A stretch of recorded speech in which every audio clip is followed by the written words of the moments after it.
Hello and welcome to the Yoga Teacher Collaborative. Hoping we're popping live any moment in the collaborative.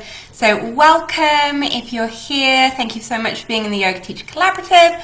We'll get started in just a moment. I'm just going to see if that's all okay my end with today's session on 14 lessons from 14 years in business. Let me just pull up the group. Okay. Morning, lovelies. You can't see, but I've got my little pumpkin cat sat with us today on this chair next to me and Lily over on the window. So you've got three of us coming live to you today. So today's session is a little bit of a response to a few requests. Bonnie, thank you for requesting this most recently, but a few of you have requested this as well. To tell you my story. I don't often tell you my story because it feels a bit awkward, doesn't it? To go, hi, my name's Laura and this is my story. But I know there is some value to you in learning that story, and I hope my story does inspire you as well. Sunita, hi. Samantha, hi. And in and amongst that, I'm going to share 14 lessons from 14 years in business. I have pre-written some of my major points out so that I stay on topic with you. So if you see me looking down, it's because I'm looking at that. And I've worked out I've actually written about 21 lessons from 14 years in business. I'll get through them as quick as possible. If anyone wants to make a few notes in the comments for us, that would be great as well, if there's any major lessons or any takeaways. But to begin, as most of you know, my name is Laura Green. I am a yoga teacher, a teacher trainer, and a business mentor. I'm based in Southampton, Hampshire. I have been practicing yoga for, I think, 23 years. Haven't done the maths recently. And teaching for 14. So very briefly, because I know you ask, here's a tiny bit of my story before we get into the lessons from today. So I started yoga when I was 16 years old. I was at school. I went to a boarding school. And one of my friends' mums was a yoga teacher. And she said, can I come into the school and teach the girls some yoga to help with exam stress? You know, it was that sort of GCSE heading into A-levels time. And the school said yes. It was my friend's mum, so of course I was going to go along. Prior to that, I was never into anything particularly physical. I am a musician first and foremost. I am a harpist, and that is my greatest love. But the harp, if you don't know, is a massive instrument. I am a tiny dot behind my harp. And I always felt more connected with my harp being my body rather than me. I just sort of tried to hide behind it and let the harp do the talking. So I was never very in my body. I didn't do sport, didn't do exercise. And then I walked into this yoga class just to support my friend and her mum. And honestly, I fell in love straight away. A big bonus was that you didn't need to wear trainers. And Dolly Laura did not like to wear trainers. So I fell in love with yoga straight away. Didn't really grasp why or what about it, but it definitely was this coming home to my body and starting to build a relationship with my body. Then after I left school, time I went to uni, and after uni, wherever I was, the first top priority was to find a yoga class. Before anything else, it was to get to the nearest yoga class. And I'm still the same. If I ever go on holiday, go away, the first thing to do is hunt out a yoga class. We're off to Portugal next weekend. Already been Googling yoga classes in Lisbon.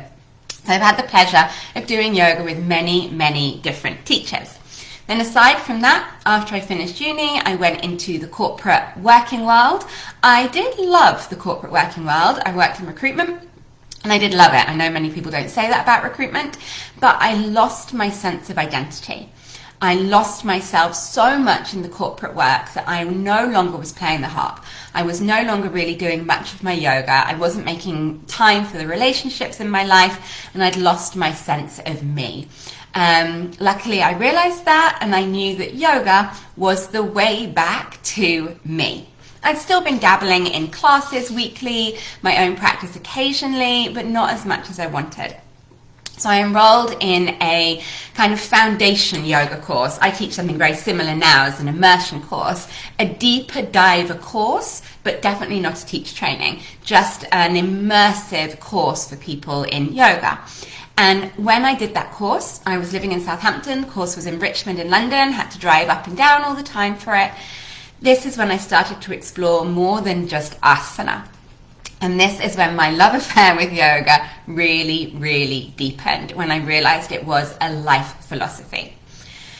Having that commitment to a longer term course made me carve out time to focus on my yoga. Made me carve out that time. And then that course came to an end. And I knew if I didn't find another way to make the yoga a mandatory priority, I'd slip back into old habits. So that's when I signed up for my 200-hour yoga teacher training with zero intention to teach, no intention whatsoever. It was just that way of staying connected with my practice.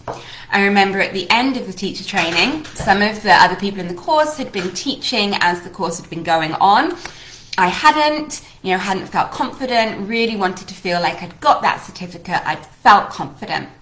And then at the end, I decided to set up one class a week. I knew if I didn't, I would never teach because I wouldn't have the confidence. And I also knew if I didn't teach, I'd get sucked back into that rat race of the corporate job. I had one class, it was at 5:50 or 5:55 in Whiteley, which was a 15-minute drive down the road from my office. So I knew on a Monday that made it a priority for me to leave my desk at a good time and go and teach yoga. Once that class had got full, I remember the very first class had 5 people. And I remember the next week, I think they all came back, or 4 of the 5 did, and they gave me £30 each. I can't do maths. I can't remember how much there was. I know there was £30 each, and I know it totaled £120. But is that like 5? I don't know. Someone do the maths. But I remember they gave me £120 because they'd signed up for 5 classes. And I remember going back into work next day and going, oh my God, they gave me £120. Anyway, that continued as that class became full. I then added another and another. As I was adding more classes, as they became full, I'm going to talk about how I filled the classes soon, I was then able to reduce my hours at my recruitment job. As I reduced my hours at the recruitment job, I had more energy to put into my teaching. Then, after 2 years, came that leap of faith. And I know some of you have gone through this leap of faith. Some of you are looking at that leap of faith. When I looked at the finances, I knew teaching yoga couldn't replace my corporate job financially. Fast forward to now, it's completely superseded it. But at that time, I didn't think that was even possible. So I cut back on every expense in my life I possibly could. Cut back on everything so I could live financially as tight and as lean as possible so that I could make that jump into being full-time yoga teacher, fully self-employed. For me, it was never about the money. I was under no illusion that I could match my corporate salary. So I said, now I've probably quadrupled my corporate salary, but I did no idea that was even possible. It was never, ever about money. And I think that's really important. What it was about was work-life balance, me being happy. I knew I would be happier teaching yoga full-time. And I knew that my work, my energy, was going to help other people be happy. So that was the driving motivator. It was never money. And I don't think money can ever be the driving motivator. Then that was a long time ago now. I've been teaching for 14 years. So that just fast forwarded and fast forwarded. And now this feels awkward to share, but now I run classes in the community, just the same as I always have. I've still got students that I had right back then when I first started. I run an online membership. I run online courses. I teach retreats worldwide. I have run my own yoga and lifestyle festival. I run my own 200-hour teacher training course. I run my own business mentorship program. I'm a published author and have 2 other books that I'm in the process of writing. I didn't know any of that was possible, and I didn't even have dreams of any of that.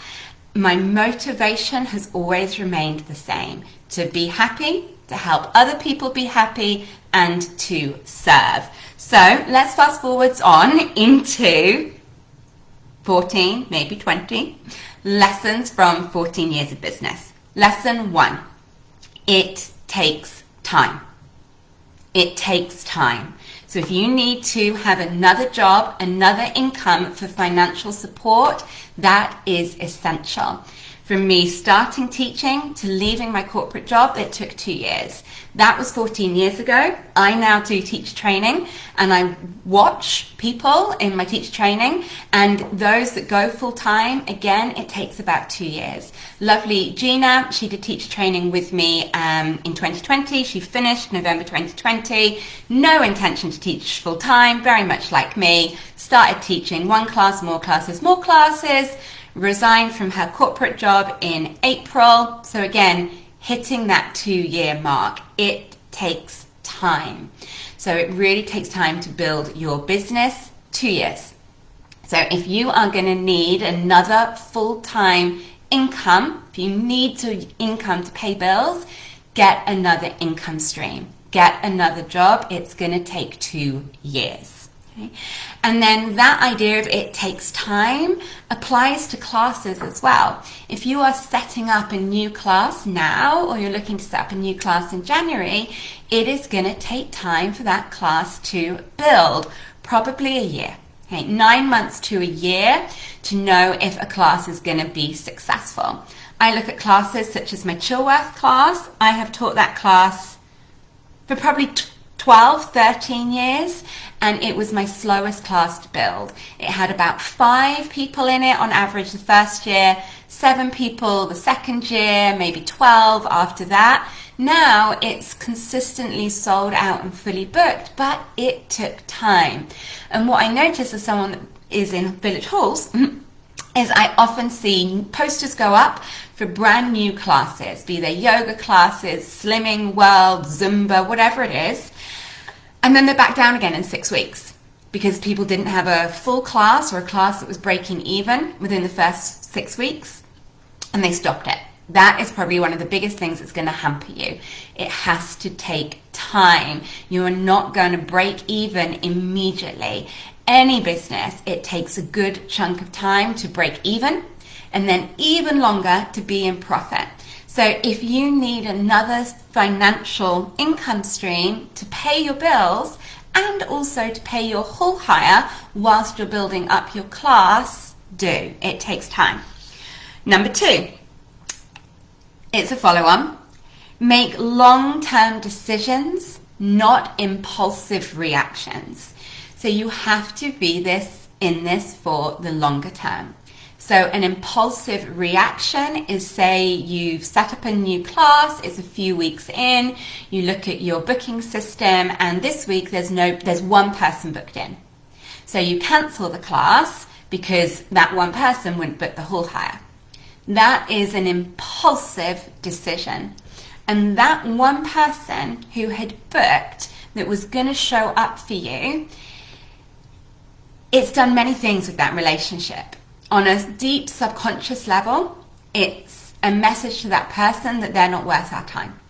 Okay? And they're not going to think that really logical in their forefront of their mind, but somewhere in the soul, when you've booked a class and it's just you, and someone cancels because it's like saying it's not worth it. Okay? Then it makes them question whether the class is going to be running week by week. So say a couple of weeks' time, they were thinking of coming to a yoga class, but a friend invites them out for dinner. They're like, oh, well, I was going to go to yoga, but do you know what? She cancelled it the other week. So yeah, come on then, let's go to dinner. And then they get out of the habit. So you can't make impulsive week-to-week decisions. You've got to be in this for the long term. That first class I set up in Whiteley at 5:50, I remember Rob, my student, I think we must have done at least 3 one-to-ones where it was just him and me. And 14 years on, I still know Rob. We're still in a relationship. It is the long term. So do not make impulsive reactions. Always think the long-term growth, long-term potential. 3, again, kind of stuff I've been talking around. Focus on serving, not on making money. So let's take that same situation. One student, Rob's booked in. I'm not going to pay my whole hire with one student that week. That's okay. I'm not impulsive. I'm thinking about the long term. I know it takes a while to build my classes. What I am going to do is focus on serving Rob, teaching Rob the damn best class I know how.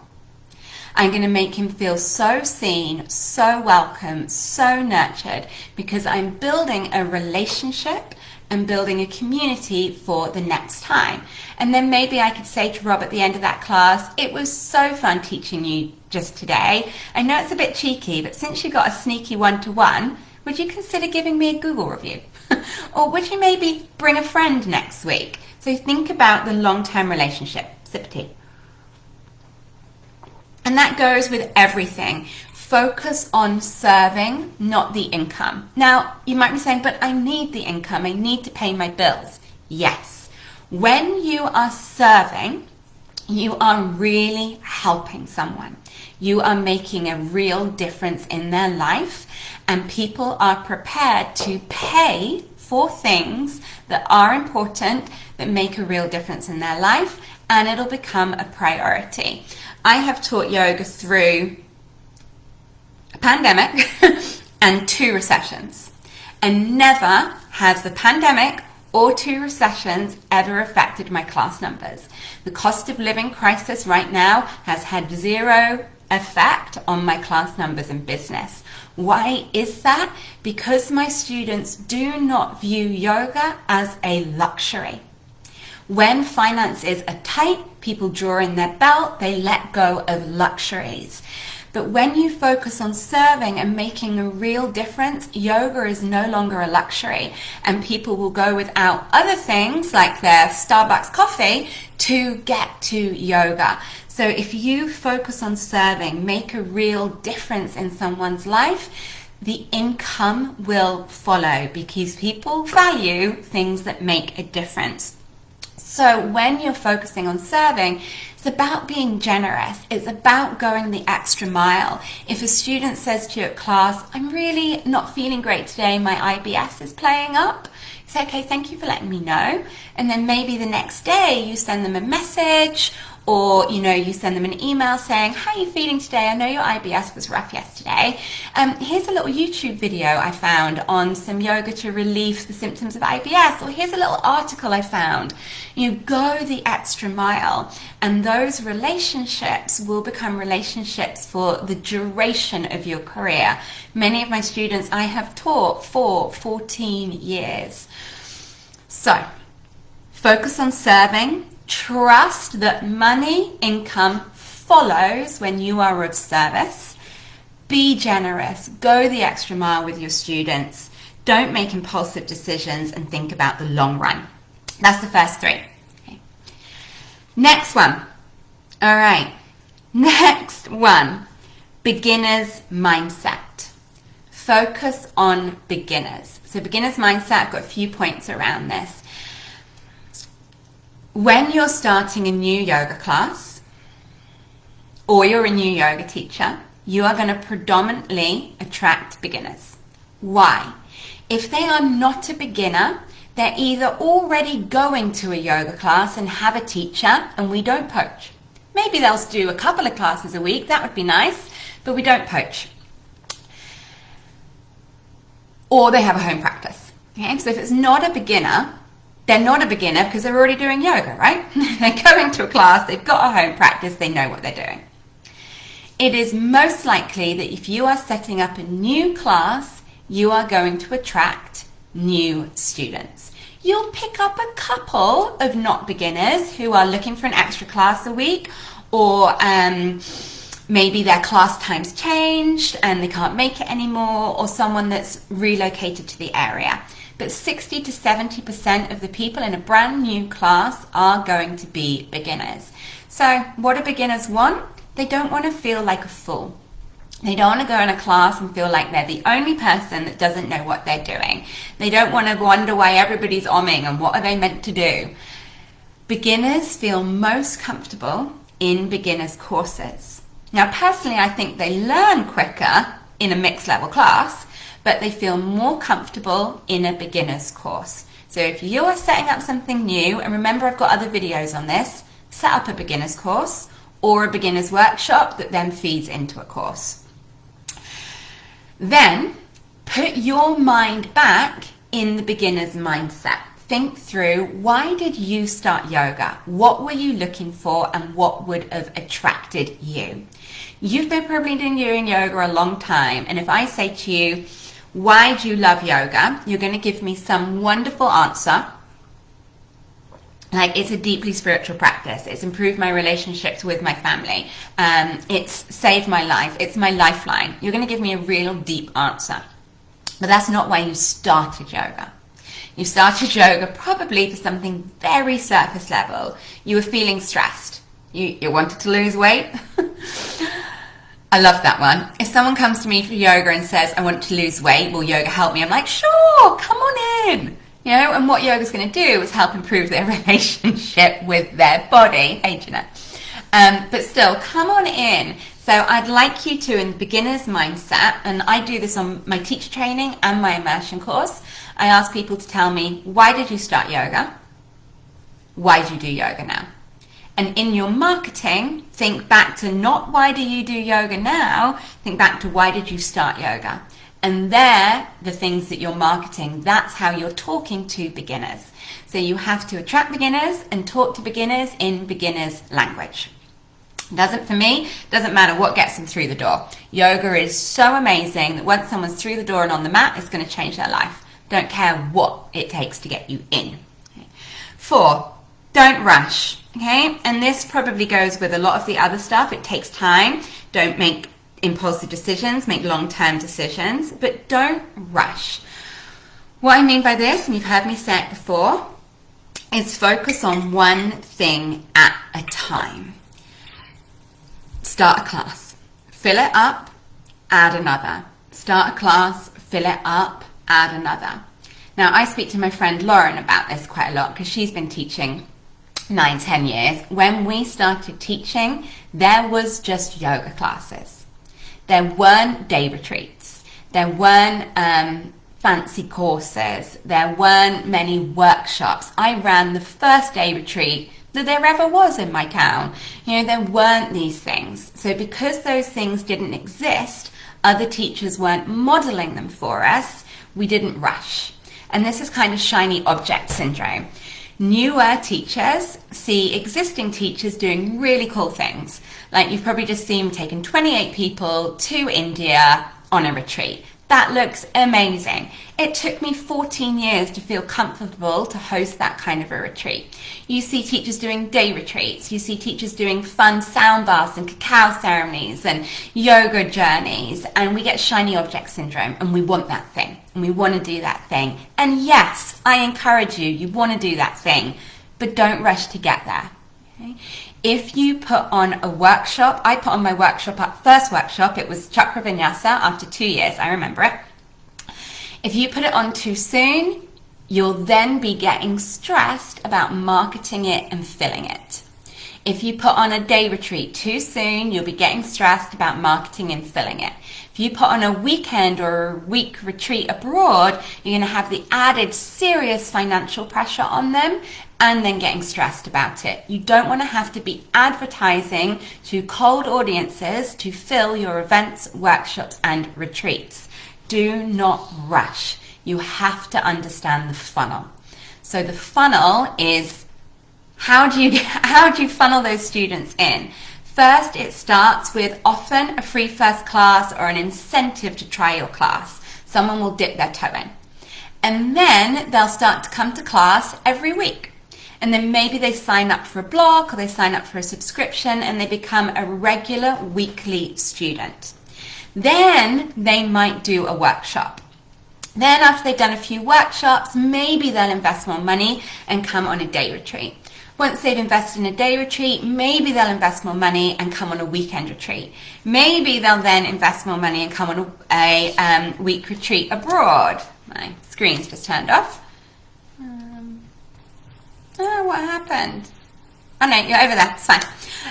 Yeah, then they'll invest more money and come on a retreat abroad. Are we still there? We're still there. And then after that, they'll do longer courses, they might come on a teacher training, etc., etc. So you have to understand that journey takes time. That journey can take at least a year from free first class, dipping the toe in, until they're ready to come on a day retreat. Okay? So that funnel can take a year from new student to investing more time and money with you. Now, do you have enough students that have gone through that funnel for whatever course, workshop, event it is that you're wanting to put on? If you have, say, got a core group of 20 students, yet you need 15 students to make that event viable, your community is too small. Because of those 20 students, some of them won't have the money to do that full day. Some of them won't be available on that day. Some of them just won't want to do it. It's not a topic that interests them. They're good with their 1 hour class. So you've got to understand this. There is no point rushing. Focus on the bricks and mortar. Focus on building your community classes, establishing your email list, establishing your social media following, so that then when you're ready to launch, you can. So stay away from shiny object syndrome. If you get a cool idea, just write it down in your ideas book. I sit on ideas for a very long time. I occasionally run a festival called Soulfest. I sat on that idea for 18 months. I've been sitting on an idea for an in-person yoga teacher convention for about 3 years, and I know I'm still not ready to launch that. There's 4,000 of you in this group. I know that community is not big enough yet to get 100 of you in one venue for a weekend for a convention. I know the audience isn't there yet. So, shiny object syndrome, stay away. Where do we go? 6, you are every business department. Okay, so you've got to wrap your head around that. You are the person that delivers the classes. You are finance, you are marketing, you are customer service, you are admin, you are all those departments, and you have to embrace that. Now, normally in a working environment, different people do those jobs. So you'll have some people that are skilled at finance, some people that are skilled at marketing. You don't have that choice when you're running your own business. So you have to get good at the things you're not good at. And that's okay, because in the day and age of YouTube, there is all the information out there that you need. You want to learn how to do your Google My Business? Google My Business. It'll give you step-by-step instruction. You want to learn how to set up an email automation in MailerLite, MailChimp? Google, how do I set up an automation nurture series in an email marketing software? And you'll find step-by-step instructions. There is nothing you need to do in your business that you won't find step-by-step instructions. How do I make a reel that goes viral? Google it, you'll get step-by-step instructions. So you have to be every business department. There's no getting around that. So work out what you don't know how to do and learn how to do it. Get help. This is why I run the Business Mentorship Program. We take you through all those departments, from your website, from your Google My Business, from your marketing, from your customer service, and train you how to do each bit. If you haven't had training, it's no surprise you don't know how to do it.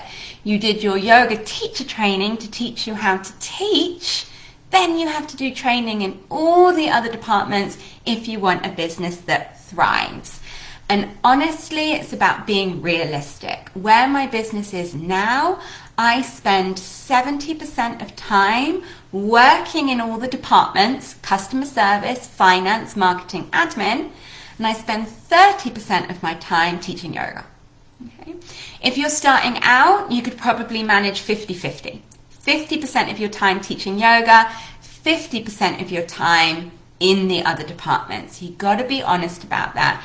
If you only want to teach, go and get a job in a gym or a studio where someone else is doing the other departments. you won't make as much money, you won't build your own community, your career won't have as many options as you can take it in, but you don't have to do the other departments. So it's a choice. Be all the other business departments, get training on how to do it, learn how to do it, or go and be employed. Okay. Next up, the customer is always right. And tongue management. When I was just in Paramath Niketan and Ashram in Rishikesh recently, the main guru, Swamiji there, said some of his best advice is tongue management. The customer is always right. So that means you might need to hold your tongue when people say things that aren't in alignment. It might mean that you have to hold your tongue when someone's being difficult about something, but remember, this is a customer service job. Now, that doesn't mean you can't have boundaries, terms and conditions that will help here. And lots of issues with people, pulling out of workshops, pulling out of events, wanting refunds, etc. If you have very clear terms and conditions and these are communicated with the clients, it will minimize difficult conversations. Now, terms and conditions doesn't mean your refund policy is hidden in your T's and C's on your website. Feel free to go and book something on my website, and just before you book it, don't put in your card details, unless you want to, you'll see there's a tick box that says all bookings are non-refundable, non-transferable. Tick here to confirm and accept. So everybody has to tick to confirm they understand it's non-refundable, non-transferable. This totally minimizes conversations around refunds, etc. And then if someone does pull out something and I'm able to refund it from a wait list, refill from a wait list, I then refund. But that is entirely up to me. So have firm boundaries, obvious T's and C's to be minimizing difficult conversations with your customers.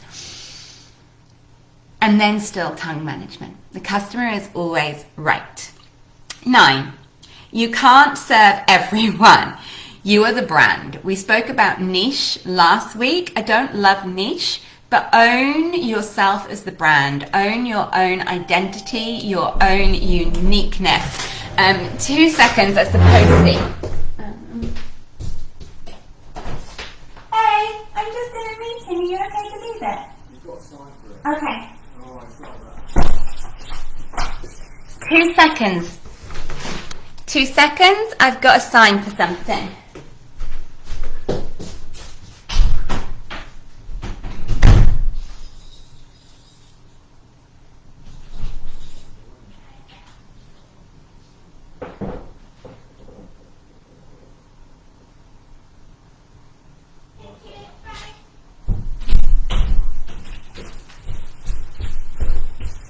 Sorry, coming back. Okay, where are we? Okay, so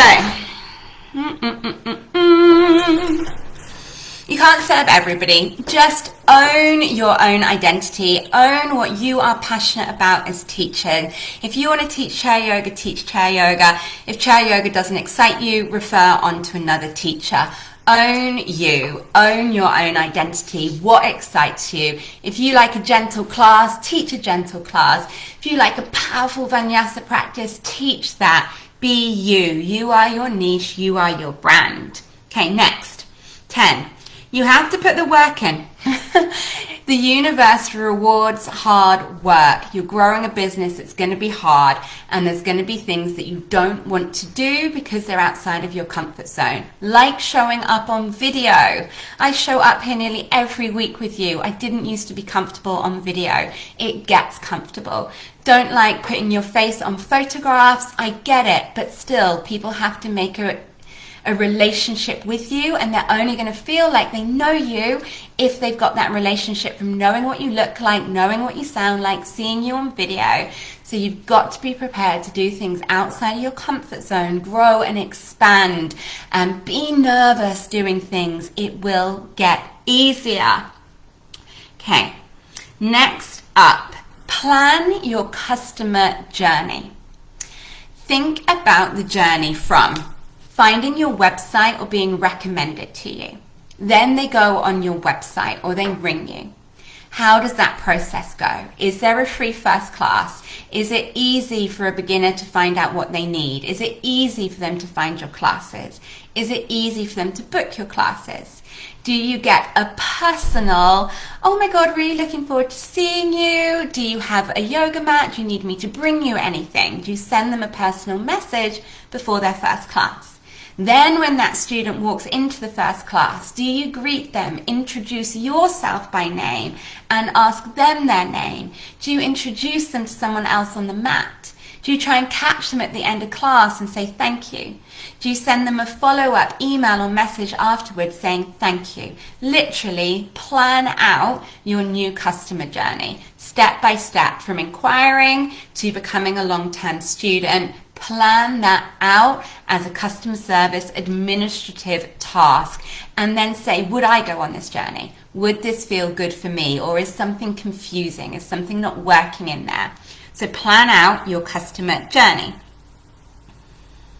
Next, focus on one thing at a time. Kind of already said that, but market one thing at a time. So maybe you've got 3 classes and they've all taken a little bit of a dip. Just pick one. Focus on one and be happy with the other 2 not being so great at the moment. Then when you've focused on that one, you've built it up, move on to the next. Unless they're in the same town and same venue and you market them together. But focus on one thing at a time. Boundaries around your own time. It's very likely that you're juggling a lot of other things. You're juggling maybe being a mum. You're juggling having parents that you need to take care of. Maybe you're juggling another job. And you know in your diary when you can work on your business. You know you've got an afternoon on a Friday. That's all you can do. Or you can only work on your business on a Monday and Tuesday. You have to have boundaries around that time as if it was a job. So if you were at your other job every Monday and I said to you, hey, would it be possible to have a meeting on Monday at 10 a.m.? I'd like to talk about maybe collaborating. You would say, no, I can't talk to you on Monday because I'm at work, but I can talk to you after work on Monday. You need to be this boundaried around how you're working in your own business. So you've decided that Friday afternoons is the time that you can work on your website, your Google business, your customer service. And then someone asks you to do something on a Friday, the answer has to be no. I'm working for myself, that's an office day. Okay. You have to treat your business as a business that is employing you. You are an employee, have some boundaries. Okay, I'm conscious of time. I do have another meeting shortly, so I'm just looking through the last few major points. Understand human psychology. Understand human psychology. Everybody wants to feel seen, welcome, and appreciated. That is the most important thing to grow in your business. Make everybody feel seen, welcome, and appreciated. So that is things like learn every yoga student's name. This is the one golden rule for me. Know every yoga student's names. And if you're saying I'm terrible at learning names, work out how you're going to do it. I used to write all of my students' names down myself in a register when they were in Shavasana. And then if I'm going around and thinking, oh, who's that there? At the end of the class, I'd go up to them and say, how are you feeling? Hope you enjoyed class today. I'm so sorry. My brain's having a funny 5-minute. I've totally forgotten your name. And then I would never forget it again. It doesn't matter if you're not very good at learning names. It is essential. You've got to work out a technique or a tool that's going to help you do it. Everybody wants to feel seen, welcome, and acknowledged. That's little emails, little notes, little messengers to your clients, to your customers. If someone tells you they're having a problem with something, it's a little check-in. The next week, it's remembering, hey, how's your shoulder? You said it was sore last week. Nothing more important than making every student feel seen, welcome, and acknowledged. 2 more points, then we're going to wrap it up with pricing and collaboration. The most consistently asked questions we get in this group is around pricing.